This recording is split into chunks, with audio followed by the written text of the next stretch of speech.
Welcome to the Center Square Radio Hour for the final weekend of October 2025. I'm your host, Chris Krug. The Center Square publishes original taxpayer-centric straight news that focuses on the size, scope, and effectiveness of local, state, and federal government. On the Radio Hour, our journalists explore their top stories, adding insights to those headlines. We'll also present thoughts on the economy from Dr. Orphe Divounguy, PhD economist. Today, we'll look at the impacts on the government shutdown on the VA and other programs. We'll discuss who really is managing Wisconsin state investments. And we'll hear more about the Center Square's Voters' Voice poll. We'll be right back with all that and more in the Center Square Radio Hour. Teacher Lauren Johnson returned all the graded essays but one. He believed that one student was capable of more. I don't believe taking the middle of the road is your philosophy. This time, write something you really believe. The student wrote a new one about excellence. Instead of just grading an essay, Mr. Johnson changed a life. I am that student. I became a writer, and I wrote this to thank him. Thank a teacher and pass it on from passiton.com.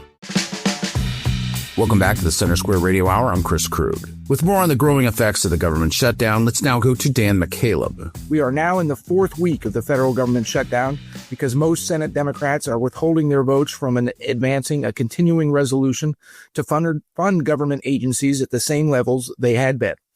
And while many Americans haven't felt too much of an impact of the shutdown, if it continues into November, which is next week, millions of people will lose access to food benefits, childcare, and more. Joining me to discuss this is the Center Square congressional reporter, Therese Boudreau. Therese, you wrote about many of those impacts at thecentersquare.com. Tell us more. Yeah, well, you're right. Like you said, the majority of Americans, those who aren't federal workers, haven't really been feeling much of the impact yet. I've actually talked to someone just the other day who didn't know we were in a government shutdown. But, it's been going on for more than 3 weeks at this point. Senators have let us today's Friday morning, and senators have already left for the weekend. So that means that by the time they return, shutdown's going to be entering, it's going to be nearly its fourth week, and it'll have been 26 days at the very least, which is approaching the record 35 days. So it's getting pretty close. While most people aren't feeling stuff as much right now, aren't really feeling the effects, it's going to get worse for some because SNAP benefits, Supplemental Nutrition Assistance Program, also known as food stamps, a lot of state governors are warning that they're not going to have enough money to subsidize benefits for November if this shutdown continues. And as you noted, November is approaching really quickly. There have been some governors, Governor Glenn Youngkin from Virginia, who said that he's going to declare a state of emergency, actually, so that the SNAP benefits can still be funded. But not all. I mean, he's the only one as of now that I know of who's doing that. And not all governors are probably able to do that or willing to do that. So we're talking about potentially tens of millions of people who are going to be either not getting their SNAP benefits at all, or they're going to be delayed or reduced. And so that really impacts food security. I mean, there are around 42 million people on SNAP right now across the country. So that's some pretty serious issue. And that includes a lot of children. I'm sorry to interrupt you, Therese, but we're talking children in this case too. That's true. About, I think around 6 million or something like that. Yeah. So it's not good. And so that's one of the more serious, impacts that people are probably going to see soon.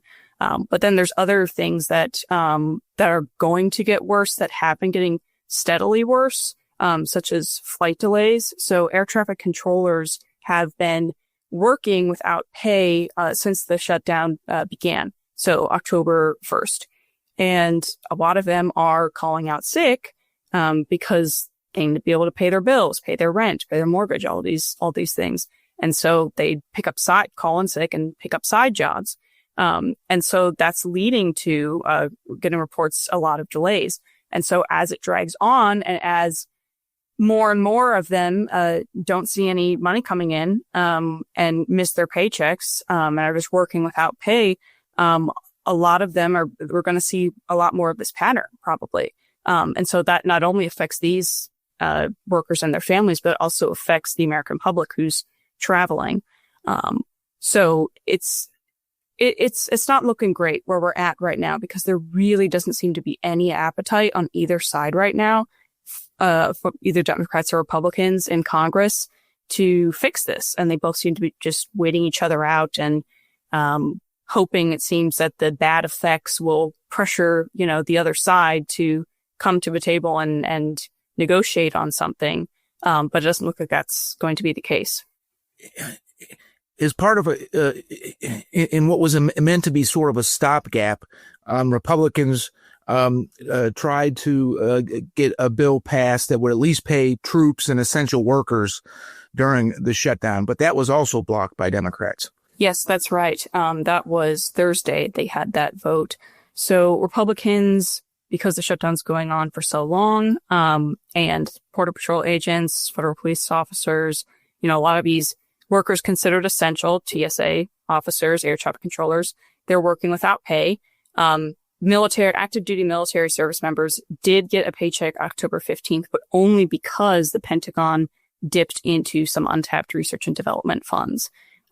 So their next pay date is approaching, and that's probably not going to get covered.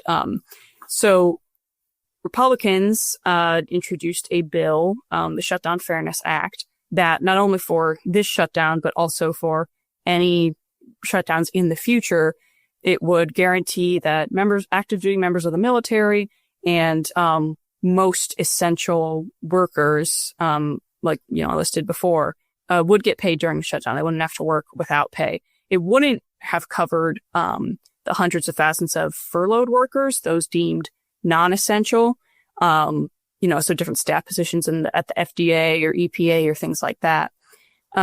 And so Democrats opposed that bill for two reasons. So there were 3 Democrats who didn't, but the rest of the Senate Democrats did. One of the reasons, and this seemed to be the main one, was that they thought that it would give away some of their leverage. Because again, all Democrats need to do right now to reopen the government is Republicans just need 5 more of them in the Senate to vote for the continuing resolution. But they're not doing that. And so they have these cards that they're playing that they're hoping are going to help them. Like they have, they're saying, well, we're holding out because we're fighting for healthcare. And so they're trying to blame the effects of a shutdown on Republicans. But if they voted for a bill and a lot of those bad impacts, such as federal workers working without pay, were averted, then they don't have as much leverage to pressure Republicans to fold to the healthcare policy demands. So that was one reason. And, Democrats have admitted that. And then another reason was that there were some Democratic senators who said that the bill didn't go far enough. They wanted it to cover all federal workers. So if the government shut down, then even workers who aren't working, federal workers who aren't working would get paid, which that would be quite a change, definitely. And they introduced a bill to that end, and but that's Republicans don't support that, aren't going to support that. So yes, that bill, the Shutdown Fairness Act, failed, and so there really hasn't been any progress since October 1st. I mean, there's been incidents, there's been talks, there's been bills introduced that have failed, but nothing is moving at this point. Therese, thank you for joining us today. Listeners can keep up with the ongoing government shutdown story and the impacts on everyday Americans at thecentersquare.com. Thank you to Dan and Therese. You're listening to the Center Square Radio Hour. I'm your host, Chris Krug. With more on Wisconsin's investment employees, it's Art Kane. I'm joined by Jared Strong, one of the investigative reporters there, who was looking into the investment board in the state of Wisconsin. Jared, you found some pretty high salaries, but also the fact that the people who were getting those salaries farmed out the work. Tell me a lot about what you found. Yeah, well, yes, you're right. There are the highest paid employees in state government in Wisconsin. About 40 of their staff of 300 had annual compensations recently of more than $500,000. 3 of them were more than $1 million. And even with that high pay, I think the total salaries paid to the department was about $45 million in 2024, but they spent $1.2 billion to pay outside investors to manage most of that money, 61% of it. So what does this agency do for the taxpayers of Wisconsin that they pay them so much? Well, they manage about $150 billion of retirement funds for the Wisconsin pension system, which benefits the vast majority of public employees in Wisconsin. It's a fully funded pension system. It gets great marks. But state auditors have said over time that, perhaps the investment board should develop a plan to get some more of that investment in-house to cut down on, those high fees that are paid to outside firms. You found that they actually are exceeding what they're allowed to for the outside firms. Is that right? Well, yeah, sort of. I mean, I guess they were previously capped by state law at investing no more than 20% of the total funds with outside firms. But there was a law change about 15 years ago. And because of that, the investment board believes that it's no longer beholden to that limit. That belief is backed by 2 separate opinions from 2 separate state attorneys general, but it hasn't been tested in court yet. I don't know if it will. There's no pending litigation regarding it. The law now basically says that the board's required to, quote, manage the money and property with care, skill, prudence, and diligence. So there were a number of requirements that limited how they could invest that money before.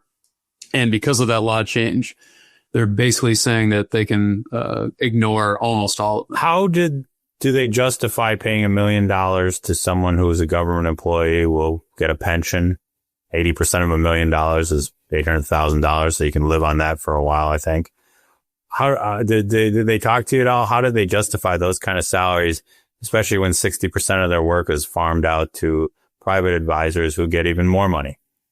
Yeah, well, the board spokesperson who responded to me justified the pay by saying that it's meant to be competitive with other investment jobs inside and outside of government. They pay these folks performance bonuses as well, that totaled, I think, about $30 million in a recent year in 2023. So they're basically saying that they need to be competitive to retain workers. That's how they justify the high compensation. But then why don't these workers just do all the work instead of then paying another $1 billion out the door? Did they justify what skill set these $1 million workers don't have that they have to then, farm it out to people who have that skill set? Not specifically. They've kind of vaguely said that using these outside firms allows them to tap into different investment opportunities, private investment funds. And they justify doing it by saying, hey, it works, even with the $1.2 billion that ended up getting paid in base fees and performance fees to these outside investors, the money they got back was still considerably higher and well ahead of their benchmark goals. And so what money is this? Is this taxpayer money? Is this money given that the workers contribute, which I guess is still taxpayer money because they get paid by taxpayers, but at least it goes into their pockets and then out, or is it a combination of both? As far as I'm aware, it's contributions from the employees themselves. Mm-hmm. So, and like I said, the state isn't directly paying these outside firms these fees. They invest, they give them a pot of money to invest, and then the investment firms more or less hold on to part of the earnings in the end. What about the salaries of the state employees? Where does that come from? Yeah, that's taxpayer dollars. That's what goes to pay the state employee salaries, just like any other employee for the state. And pensions and benefits and things like that. So is your sense that anybody's looking at this or wants to reform it, or just because it's funded, it's one of the few pensions that are well funded, no one wants to touch it? Well, yeah, it's well funded, and it's doing well. So, it's likely going to take some sort of, investment snafu, I suppose, before people might start, poking their nose around and seeing what's going on there. Me again, yeah, I asked the board how they're planning to proceed in the future, whether they're going to, develop plans to keep more of the investing in-house. And they just basically said, we're not telling you. They justified it by saying, their investment strategies are private and they're not going to disclose them. So it's taxpayer money, but we're not going to tell you what we're doing with it. Okay. Well, Jared, I'm glad you found this story. Keep digging. Thank you, Art and Jared. You're listening to the Center Square Radio Hour. I'm your host, Chris Krug. With more on the Voters' Voice poll, let's now go back to Dan McCaleb. With the midterm elections a year away to determine who controls both branches of Congress beyond 2026, President Donald Trump says he wants to make sure the elections are fair by requiring voter ID at the polls and ending most mail-in voting opportunities. The Center Square polled more than 2,500 registered voters on both of those proposals. Joining me to discuss the Center Square Voters' Voice poll results is Therese Boudreau, the Center Square's congressional reporter. Therese, how do Americans feel about Trump's proposals based on the results of the polling? Why don't we start with the voter ID requirement? Right. Well, the voter ID requirement is actually largely popular. So the question asks, do you support or oppose Trump's idea to have voters show voter ID at the polls before they vote? So you can't just sign your name and, attest that you're some person, whatever. You actually have to have approved photo ID and show it at the polls. And so that received, across Democrats, Republicans, Independents, 71% support. And actually the majority in all, parties, so you have Republican, Democrat, Independent, supported it. Obviously, for Republicans, it was way more popular. So there's 90-something% of Republicans supported it. And then a lesser extent, but still a lot of independents supported it. And then again, Democrats, barely supported it, they support it by a majority, but not, to overwhelming levels. So that's definitely the more popular one of his proposals.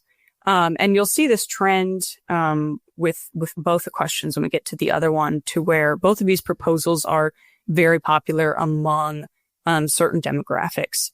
So if you were to take a voter and that voter is a white male, millennial, so, in his 30s or early 40s, has children under 18, is college educated, and lives in a rural area, all of those together, that would make the ideal candidate for somebody supporting those. So all, voters who are white, who are male, who are in rural areas, college educated, etc., they are more likely to support that proposal. It does we'll see also there's a gender divide, there's a racial divide, there's a demographic area, geographic area divide. But it is one of the more popular ones. I think that, people generally see that as sort of a common sense measure, although there are different bills, for instance, that Republicans have brought to the floor that have not passed the Senate. They passed the House because Republicans have a majority, but then they're filibustered in the Senate, because they're more stringent than just you have to bring photo ID to the polls. So this doesn't mean that, if Republicans bring just any bill that includes, voter ID, that means that voters, you'd have a bunch of voters support it and be calling their congressman to tell them to vote for it. But just the general idea of you have to bring some kind of form of identification with you to the polls is widely popular, is what we're seeing from the poll. Trump says he proposes this voter ID, but elections are run by the states. So what can Trump do actually in reality when it comes to requiring voter ID. Right. So he can't just, as you said, he can't just sign an executive order, that says that everybody must do this. It would have to be done at a state and sometimes county or municipal level. So there are, if he really wants to pursue this, what he'll probably do is he'll probably, nudge Republican governors to try to implement this, and there's different, again, election laws are different by state, but it would have to be at least at the state level. And then if he really wanted to hardball it, there might be some kind of way that he can, maybe offer more government, more federal funding to states who do this, or, have some kind of either carrot or stick, essentially, to where he can legally nudge them, to do this. This is the same problem, of course, with his proposal to ban mail-in voting, which is a lot. What did our say about that? It's a lot less popular. Again, it's most of the support for it is bolstered by Republicans, but even then, we're not seeing the 90% support that we saw among Republicans for the voter ID requirement. So the demographically, the support remains similar in that, again, white voters, male voters, those who aren't really young and aren't really old, millennials and sometimes a little bit older than that, they're the ones who support the most in general. But it overall, it only got out of all three parties and out of all the voters, it only got a 47% approval rating. So that's less than half. It's not a majority of people who support banning mail-in voting. And again, a lot of that too is probably just because it seems less of a more imminent. It seems less of a way to ensure election security immediately. With the voter ID, it's like, okay, you can immediately see, this person, it's much more direct. And also it's easier for people to bring an ID with them to the polls in general, whereas not having access to mail-in voting. I mean, there's college students, there's, people who work from home. There's so many, older people. There's so many demographics that mail-in voting really helps and is useful for. And that's, whether you're a Republican, Democrat, or independent. So it's much less popular. I mean, you have barely any Democrats supporting it. Independents are not in favor of it either as well. You do have more than half of Republicans supporting it, but not by a whole lot. So that's something to where if Trump tries to nudge governors in that direction, I don't think the governors, I don't think their populations would really be happy with them, because it seems like that's something that whether Trump likes it or not is probably just going to stay, available as an option.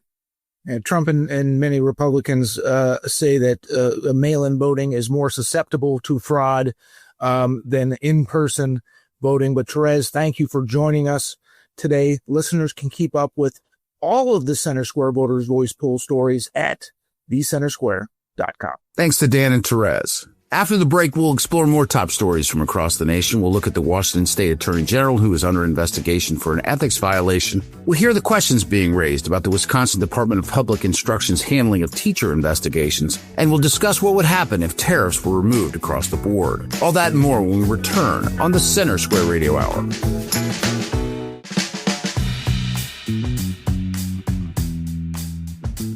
Welcome back to the Center Square Radio Hour. I'm Chris Krug. Here are this week's quick hits, some of the original reporting you may have missed at thecentersquare.com. Reports of FEMA disaster assistance teams in 2024 bypassing homes displaying signs supporting then presidential candidate Donald Trump were true and were indicative of a pattern tracing back to Hurricane Ida in 2021. That's according to an internal probe by the U.S. Department of Homeland Security. In addition, the 22-page analysis made available Tuesday says the Federal Emergency Management Agency violated the Privacy Act of 1974, treated individuals unfairly based on political beliefs, and these actions stem from systemic issues in FEMA policies, processes, and practices. Homeland Security Secretary Kristi Noem has referred the case to the Department of Justice for further investigation and potential prosecution. The Trump administration on Tuesday asked the U.S. Supreme Court to drop a stay preventing the president from federalizing and deploying the National Guard to U.S. cities over the objections of local leaders. A brief filed with the court by Solicitor General D. John Sauer said the temporary restraining order threatens the president's control over both military affairs and immigration enforcement while imperiling the safety of the Department of Homeland Security's personnel. Sauer also wrote that the Supreme Court should not tolerate attempts by the lower courts and litigants to delay its review.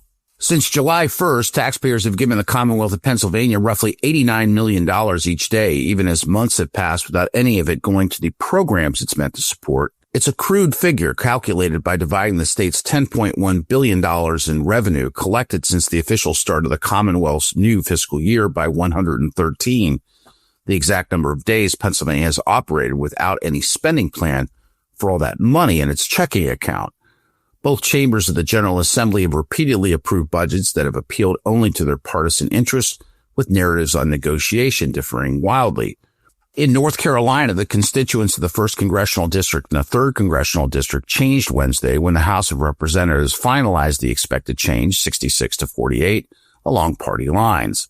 In the bill, named Realign Congressional Districts 2025, also known as Senate Bill 249, 12 districts remain unchanged from 2024, and 2 are reshaped to strengthen Republicans' chances to win the northeastern part of the state for 11-3 representation in the U.S. House of Representatives. A national group focused on eliminating what it calls activism from schools wants the Ohio State University to be investigated for continuing to require diversity, equity, and inclusion classes. In a letter, an organization named Defending Education asked Attorney General Dave Yost to investigate OSU, saying a whistleblower provided a screenshot of Ohio State's student registration portal that shows a race, ethnicity, and gender diversity requirement still existed as of October 14th. In June, Senate Bill 1 took effect in Ohio, prohibiting DEI classes and trainers at schools across the state. Ohio State Assistant Vice President of Media and Public Relations Benjamin Johnson told the Center Square the university is aware of the letter and is in contact with Yost. He also said OSU is in compliance. You can find more on these stories and others like them from across the country at thecentersquare.com. We'll be right back with more on the Center Square Radio Hour. Tired of news that tells you what to think rather than what to think about? At the Center Square, we bring you the reliable, credible news you need focused on what actually matters: government accountability, taxes, and the decisions affecting your community. Our award-winning newsroom cuts through the noise to deliver fact-driven journalism you can trust. Stay informed. Visit thecentersquare.com today and subscribe. Once again, that is thecentersquare.com. Welcome back to the Center Square Radio Hour. I'm Chris Krug. With more on the Washington State Attorney General investigation, it's Carlene Johnson. Along with me today, our investigative reporter at the Center Square, TJ Martinell, who is going to have to once again go back to the beginning of unpacking this insanity with an ethics investigation. And maybe the book is closed on this whole thing now, TJ. Give us the background, if you will. We're talking about the Office of Attorney General Nick Brown and your investigative work and what you have uncovered. And then you can catch us up to where we are this week, because this is perhaps one of the most shocking stories I've seen you do since I've been with the Center Square. Yeah. So earlier this year, President Trump issued an executive order canceling federal contracts and revoking the security clearance of a private law firm based in Seattle called Perkins Coie. The Attorney General's office wrote an amicus brief in support of their motion for a temporary restraining order to prevent the canceling of those contracts and revoking their security clearance.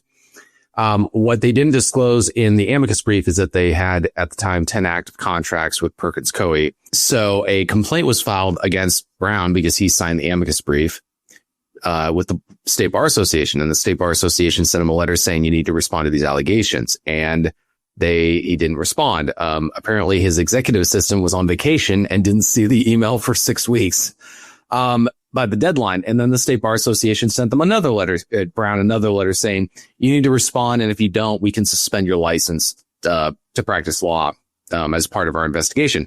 He still did not respond for almost a month after the deadline. So when he needed to respond, didn't respond for almost a month.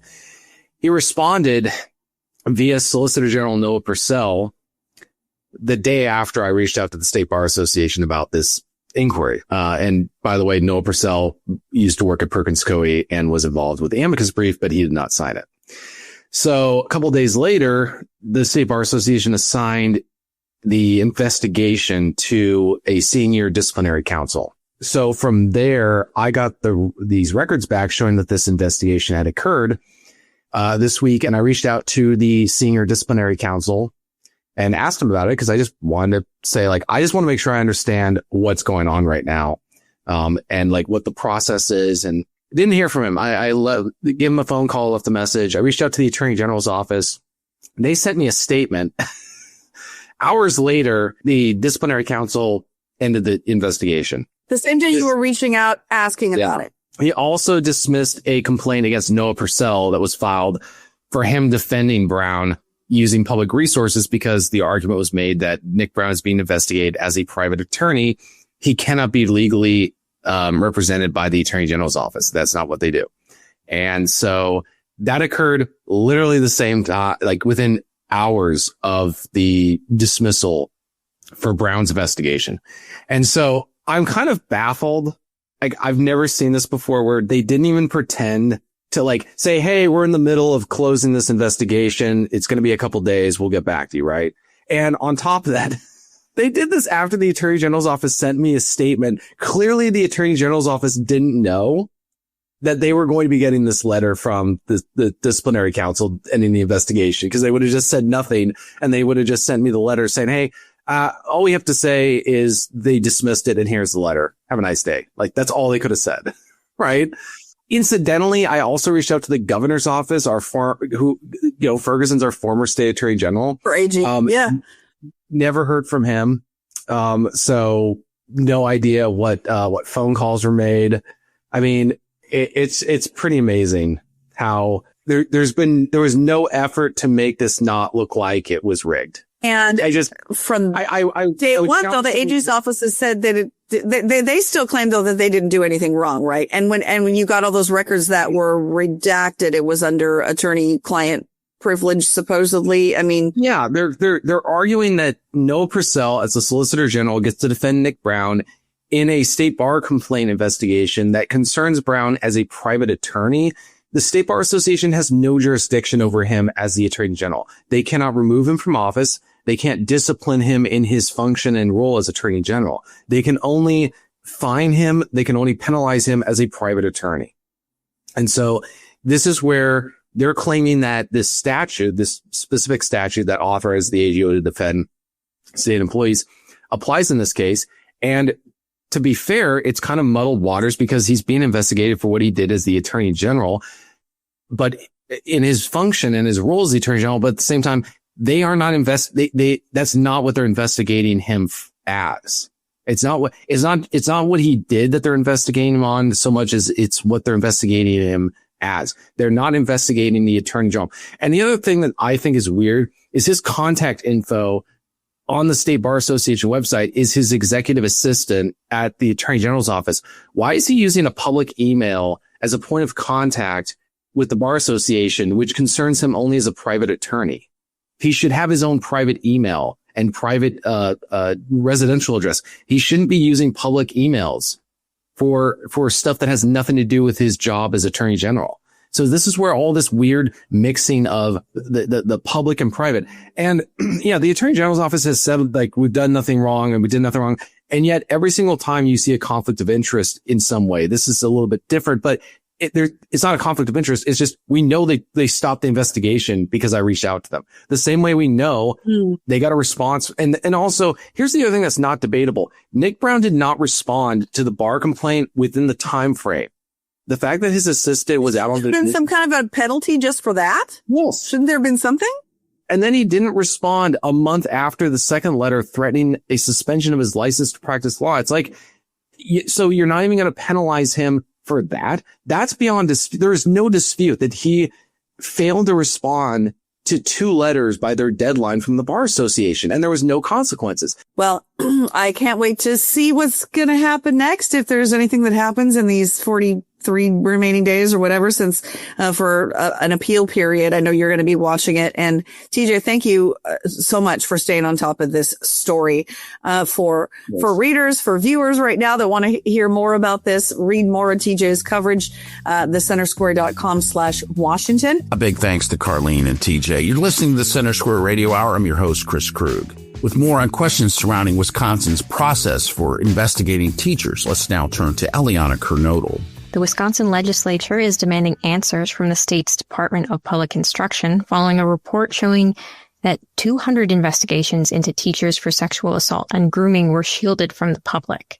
Joining me to tell us more about this is the Center Square's John Stife. John, tell us about this report. Well, there were a lot of cases of misconduct, of teachers accused of grooming. And when these things are brought to the state, then the state has kind of a committee, and ultimately the DPI superintendent is in charge of investigating these things. What the report showed was that in a lot of these cases, when a teacher either knows or doesn't want to face that investigation, they can forfeit their teaching license. The state's website will just say that they don't have a teaching license anymore, no reason. And then the problem seems to be over for them and they can move on, get a different job, do something else. And the issue is that there were all these investigations into different cases, and really the public wasn't aware that all this was going on because there's no real transparent way that the department's showing that this is happening. And if there's 200 over a 5-year span or however long the time frame, I believe it was 5 years, then that appears to be an issue, even if it's across an entire state. And how has the Department of Public Instruction responded to this report? Well, they didn't respond at all during the reporting. The reporters from the Capital Times in Madison spent a year on the report. They didn't get really any response from the DPI superintendent. The spokesperson for the department said, well, this is our process. This has to be our process. We can't have more of a process. We can't have more of a transparent computer system to kind of show what's occurring because we don't have enough funding.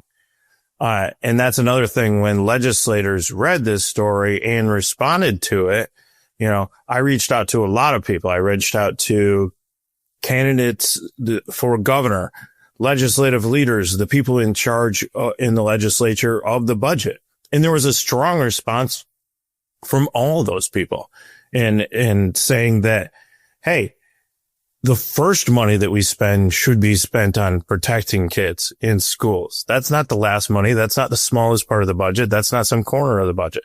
That should be number one tenet, is teaching kids and protecting them in the classrooms. And since the report came out, the Department of Public Instruction they asked for correction.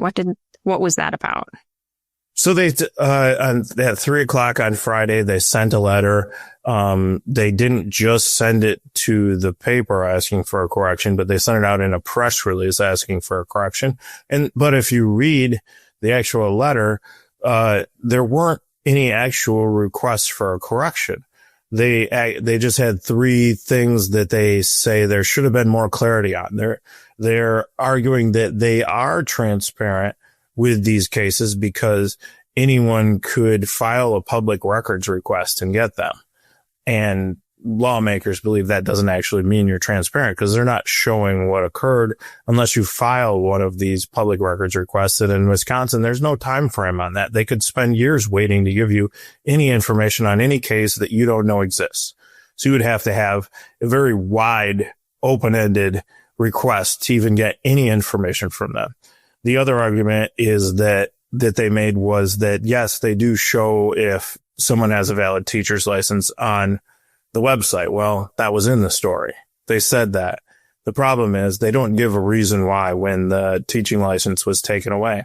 And the third complaint that they had was that, well, this story didn't explain our full process. And then in their letter, they explained their full process, but that didn't change any of the major facts of what was reported in the fact that there were 200 cases of this sexual misconduct, grooming that were investigated. Some of them were found to be guilty, some of them not. And a lot of them were just forfeited their license rather than even have the investigation. And ultimately, that's the story, is how does this happen where that many teachers in the state, 40 a year, right? For 5 years, that's what 200 is, can have that and the public isn't aware. So what is the legislature doing in response to this report? Well, the Senate Committee on Education has requested for the DPI superintendent to come in front of it and talk about these investigations, the process, and what can change. And in the Assembly, one legislator already has 3 bills, one of them being a new bill related to this. One of them would make grooming a crime, and it was something that Amanda Nedwesky had been working on previously because there was a case of a teacher in her district who had been sending a ton of Snapchat messages to an underage student and got convicted of it at 12 misdemeanors, but there was not a grooming charge that they could bring. And she wants there to be a stiffer penalty. And DPI in its letter said, yes, we'd be all for having a grooming penalty, being able to investigate more, giving us a larger framework to look into these things. Another one of her bills would be kind of dictating how teachers can interact with students and giving kind of a framework for that. Like, hey, this social media stuff, off limits. Don't do that. Those are kind of the areas where those communications could be more private and hidden from adults in areas like that. So kind of forbidding that from occurring at all would create a situation where you wouldn't allow for thousands of Snapchat messages. It would just be, okay, if there was one, it's wrong.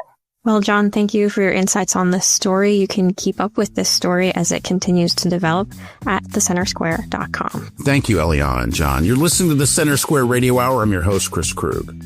Joining me to dig into tariffs, it's PhD economist Dr. Orphe Divounguy. Hey, Dr. O, one of the I think the talking points that's kind of out there in the marketplace of ideas, this is in my view, this is a nonpartisan issue. I mean, we know conservative people that are really not feeling it with the tariffs, and we certainly know people who are left of center who are absolutely not feeling it with the tariffs. There are people that they're saying, you know what, that we should just simply cease forward direction on tariffs. But economically, what would happen to the U.S. economy? And I would ask you to extrapolate on this to the global economy if we just eliminated tariffs altogether. And this is an academic exercise. Yeah, you have a couple of things. Tariffs are a tax. I think ultimately people need to understand that tariffs are a tax. And so if you're taxing economic activity, you're going to get less economic activity over time, right? Not immediately, but over time. So immediately, what do you get when you implement tariffs? You get a big surge in additional revenue, tax revenue from tariffs, right? As you get that surge in tariff revenue, there's a cost, right? Because everything has a cost. There's no free lunch. And the cost is people change their behavior in order to avoid paying the tariff, right? And as their behavior changes, what does that mean by people change their behavior? Well, for consumers who are essentially paying the tax, they were going to adjust by shifting their consumption to buy goods and services from countries that are not faced with these trade restrictions. And that's what we saw in 2018, right? We had a shift in behavior towards those industries that weren't facing the tariffs. You had the affected industries, of course, were farming, construction, were the most affected by the tariffs. And so I think that's what we need to worry about. And so if you were to reverse things, well, okay, we'll get less tax revenue, but then these businesses are not squeezed and would be able to actually go ahead and continue to do what they would have done in the absence of the tariffs, right? Well, let me toss a couple of numbers at you. I mean, to further, I guess, set the context. I mean, The White House released a monthly report on tariff revenue collected and also, a year-to-date revenue collected.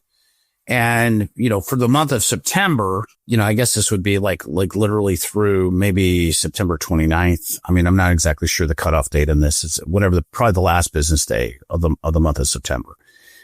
It showed up at $31 million, or excuse me, $31 billion. Yep.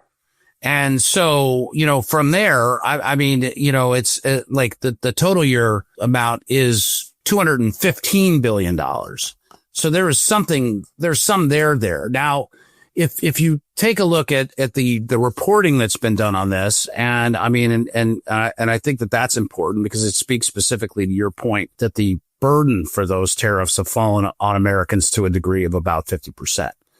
So with that data in mind, what might you be able to offer in terms of, what if tariffs come off entirely? Certainly the burden that's being placed on Americans goes away, but so does a significant amount of foreign revenue. Of tax revenue. That's right. It all disappears. If you stop it today, right, it's all gone, right? And then over time, you see a shift in economic activity back to the affected industries, back to the, right?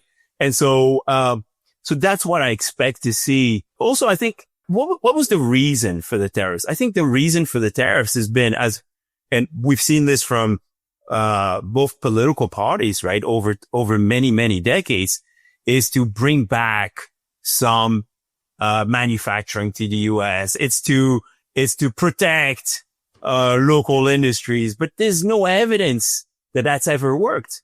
Even in the 2018, in the case of the 2018 tariffs, what we saw is actually U.S. firms gained a little bit of market share, but they did not expand employment. So what you ended up with is, yes, a few winners, but so many more losers, including U.S. consumers, right? So if you were not particularly a shareholder or owning one of these industries, one of these firms that actually benefited from the increase in market share, right? Which, by the way, their workers did not benefit either, right? Only the owners of those few firms, right? If you were not a participant, if you were not one of those, you were a major loser, right? So again, picking winners and losers never really works. Is what economic data tells us. And, it's not, it has nothing to do with politics. We're just talking straight economic research, and evidence from the past, right? And so does it benefit, employment? No, it hurts employment, of Americans over the long run. And so I think ultimately a reversal would benefit Americans greatly. Appreciate your insights as always, Dr. Rowe. That'll do it for another week of the Center Square Radio Hour. If you missed today's show, you can find it wherever you find podcasts. I'm Chris Krug, and on behalf of everyone at the Center Square, thank you for listening to the Center Square Radio Hour.